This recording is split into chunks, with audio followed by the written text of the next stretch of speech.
Hello student, তোমরা কেমন আছো? আশা করি তোমরা সকলেই ভালো আছো। প্রতাপ একাডেমি কোচিং পরিবারে তোমাদেরকে সকলকেই স্বাগত জানাই। তোমরা যারা ক্যালকাটা ইউনিভার্সিটির আন্ডারে অল অ্যাফিলিয়েটেড কলেজগুলির মধ্যে 6 সেমিস্টারে পড়াশোনা করছো, তোমাদের জন্য আজকের আমি নিয়ে চলে এসেছি ইতিহাস অনার্সের CC14 পেপারে গুরুত্বপূর্ণ 5 মার্কসের কয়েকটি কোশ্চেন। এই কোশ্চেনগুলি তোমরা এখন থেকে ভালো করে রেডি করে নাও, অবশ্যই তোমরা এক্সাম টাইমে চিন্তামুক্ত থাকবে। চলো বেশি দেরি করবো না, আজকের আমরা দেখে নেব ইতিহাস অনার্সের CC14 পেপারে গুরুত্বপূর্ণ 5 মার্কসের কয়েকটি কোশ্চেন। ফার্স্ট কোশ্চেন, ন্যাটো সম্পর্কে সংক্ষিপ্ত টিকা লেখো। ট্রু ম্যান নীতি কাকে বলে? এই কোশ্চেনটি অনেক সময় ঘুরিয়ে আসতে পারে। ট্রু ম্যান নীতি সম্পর্কে সংক্ষিপ্ত টিকা লেখো। পিং পং কূটনীতি বলতে কি বোঝো? 1990-এর পরবর্তী এক মেরুর বিশ্ব ব্যবস্থার আবির্ভাব ব্যাখ্যা করো। এই যে 4টি কোশ্চেন আমি বললাম, 4টি কোশ্চেন 5 মার্কসের জন্য অত্যন্ত গুরুত্বপূর্ণ। এখান থেকে তোমরা একটি কোশ্চেন 5 মার্কসের জন্য কমন পেয়ে যাবে। পরবর্তী কোশ্চেন কি রয়েছে তোমরা দেখে নাও। বার্লিন অবরোধ সম্পর্কে সংক্ষিপ্ত আলোচনা করো। বিংশ শতকে আফ্রিকার উপনিবেশীকরণ সম্পর্কে সংক্ষেপে লেখো। 6 দিনের যুদ্ধ সম্পর্কে সংক্ষিপ্ত আলোচনা করো। 1950-এর দশকে চীন সোভিয়েত সম্পর্কের অবনতি আলোচনা করো। এই যে 4টি কোশ্চেন আমি বললাম, 4টি কোশ্চেন খুবই গুরুত্বপূর্ণ CC14 পেপারে মার্কস 5-এর জন্য।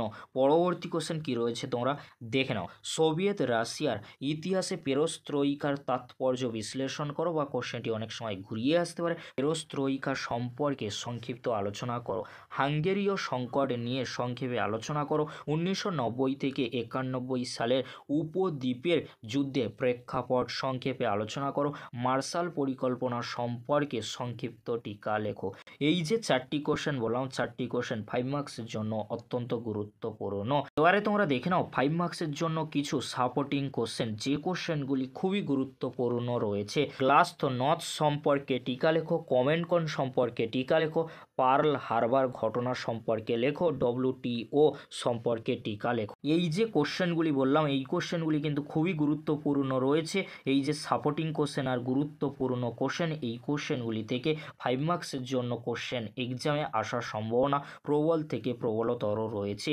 এবারে তোমরা দেখে নাও কিছু এক্সট্রা কোশ্চেন, যদি তোমরা পারো অবশ্যই এই কোশ্চেনগুলি রেডি করে যেতে পারো। কোশ্চেনগুলি তোমরা দেখে নাও। বর্ণবৈষম্য বা অ্যাপারথেইডের ওপর সংক্ষিপ্ত টিকা লেখো। কোশ্চেনটি 10 মার্কসের জন্য 2024 সালে এসেছিল, তাই এই কোশ্চেনটি 5 মার্কসের জন্য এক্সট্রা হিসেবে তোমরা দেখে যেতে পারো। বিশ্ব রাজনীতিতে কিউবার ক্ষেপণাস্ত্র সংকট কিভাবে উত্তেজনা সৃষ্টি করেছিল? অর দিয়ে যে কোশ্চেনটি রয়েছে, কিউবা ক্ষেপণাস্ত্র সংকটের ওপর একটি টিকা লেখো। এখানে 2024 সালে যে কোশ্চেনটি 5 মার্কসের জন্য এসেছিল, কিউবা ক্ষেপণাস্ত্র সংকটের তাৎপর্য উল্লেখ করো। কোশ্চেনটি যেহেতু চলে এসেছে, তাই মনে হচ্ছে যে এই কোশ্চেনটি আসবে না, বাট 2021 থেকে প্রিভিয়াস ইয়ারের কোশ্চেন পেপার তোমরা যদি দেখো, তাহলে এই কোশ্চেনটি কিন্তু প্রত্যেক বছর একবার করে এসেছে। অর্থাৎ কিউবা থেকে প্রায় প্রত্যেক বছর কিন্তু কোশ্চেন এসেছে 5 মার্কস অথবা 10 মার্কসের জন্য।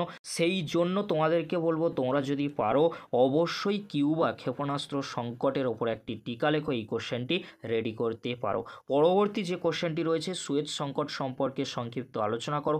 অর দিয়ে যে কোশ্চেনটি রয়েছে, সুয়েজ সংকট বলতে কি বোঝো ব্যাখ্যা করো। সুয়েজ সংকট থেকে যে কোশ্চেনটি 5 মার্কসের জন্য 2024 সালে এসেছিল, সুয়েজ সংকট সম্পর্কে টিকা লেখো। কোশ্চেনটি কিন্তু 2024 সালে এসেছিল। তোমাদের মনে হতে পারে যে এই কোশ্চেনটি তাহলে কেন এক্সট্রা হিসেবে আমরা করব। তোমাদেরকে বলে রাখি, যদি তোমরা প্রিভিয়াস ইয়ারের কোশ্চেন পেপার ফলো করো, তাহলে তোমরা দেখবে সুয়েজ সংকট থেকে প্রায় প্রত্যেক বছরই কিন্তু 10 অথবা 5 মার্কসের জন্য এসেছে। সেই জন্য এক্সট্রা কোশ্চেন হিসেবে আমি রেখেছি। তোমরা যদি পারো অবশ্যই 5 মার্কসের জন্য এক্সট্রা হিসেবে দেখে রাখতে পারো। তবে তোমাদেরকে বলবো, যে কোশ্চেনগুলি আমি সাপোর্টিং আর গুরুত্বপূর্ণ বলেছি, ওই কোশ্চেনগুলি তোমরা আগে রেডি করবে। যদি তোমাদের হাতে সময় থাকে, তাহলে তোমরা এক্সট্রা কোশ্চেনগুলি রেডি করতে পারো। এই ছিল আজকের আলোচনা। যদি ভিডিওটি হেল্পফুল হয়ে থাকে, অবশ্যই ফ্রেন্ডদের কাছে বেশি বেশি করে শেয়ার করে দিও। আজকের এতটুকু, পরবর্তীতে দেখা হচ্ছে নেক্সট কোনো একটি ভিডিওতে। ভিডিওটি দেখার জন্য তোমাদেরকে অসংখ্য ধন্যবাদ।